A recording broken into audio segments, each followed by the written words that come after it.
સમગ્ર ભારત દેશની અંદર સાયબર ફ્રોડના બનાવો વધી રહ્યા છે ત્યારે હવે સમગ્ર ભારત દેશની અંદર જે એકાઉન્ટમાં સાયબર ફ્રોડના રૂપિયા ગયા હોય તે એકાઉન્ટ ધારક સહિતનાઓની સામે ગુના નોંધીને કાર્યવાહી કરવામાં આવી છે। તેવામાં મોરબી જિલ્લા સાયબર ક્રાઇમ પોલીસ સ્ટેશન ખાતે 6 શખ્સો સામે ગુનો નોંધાયો હતો। તે પૈકીના 5 આરોપીને પકડવામાં આવ્યા છે। તે બાબતે ડીવાયએસપીની પત્રકાર પરિષદ યોજાઈ હતી। ઓપરેશન મ્યુલ હન્ટ એવું નામ એવા ઓપરેશનની અંતર્ગત સાયબર ક્રાઇમ પોલીસ સ્ટેશન તથા જિલ્લાની તમામ પોલીસ સ્ટેશનની ટીમો દ્વારા આ જે શંકાસ્પદ નાણાકીય વ્યવહારો છે તથા એકાઉન્ટ હોલ્ડર્સ છે તેઓની તપાસ કરતા આજે કુલ 6 આરોપીઓ વિરુદ્ધ એક એફઆઈઆર સાયબર ક્રાઇમ પોલીસ સ્ટેશનમાં નોંધવામાં આવી છે, જેની સંયુક્ત રકમ 89,79,065 રૂપિયા એટલે કે આશરે 90 લાખ જેટલી રકમનો ગુનો નોંધવામાં આવ્યો છે, જેમાંથી 6 પૈકી 5 આરોપીઓને પકડવામાં આવ્યા છે। જી તમામ આરોપીઓ જે ગઈકાલના 6 તથા આજના 5 જે પકડાયેલા આરોપી છે તમામના રિમાન્ડ મંજૂર થયેલા છે અને હાલ પૂછપરછ ચાલુ છે। જે સ્ટુડન્ટ્સ હોય મોટાભાગના એ ઉંમરના છે, જેની સરેરાશ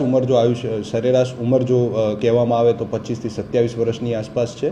તેઓને નાણાકીય જે થોડા ઘણા લાભ મળતા હોય, જે કમિશન મળતું હોય તે પેટે તેઓ વધારે ઊંડાણપૂર્વક જઈને જોતા નથી કે આ ફ્રોડની રકમ છે કે કઈ રીતે। મોટાભાગના જે આમાં આરોપીઓ આપણે પકડ્યા છે તેઓ તમામને એવી રીતે ગેરમાર્ગે દોરવામાં આવ્યા હતા કે જે તે કોઈ ઇન્ડસ્ટ્રીના ટ્રાન્ઝેક્શન જીએસટી મતલબ જીએસટી બચાવવા માટે અથવા તો યુએસડીટીના જે ટ્રાન્ઝેક્શન્સ હોય છે તેવા ટ્રાન્ઝેક્શન્સ તેઓને સાયબર ફ્રોડ વિશે જરાય ખ્યાલ હોતો નથી, પરંતુ આ જે તમામ રકમ છે એ સાયબર ફ્રોડ દ્વારા મેળવવામાં આવેલી હતી અને તે રકમ તેઓના એકાઉન્ટમાંથી ઉપાડવા માટે તેઓના તમામના એકાઉન્ટ ઉપયોગમાં લેવાયા હતા।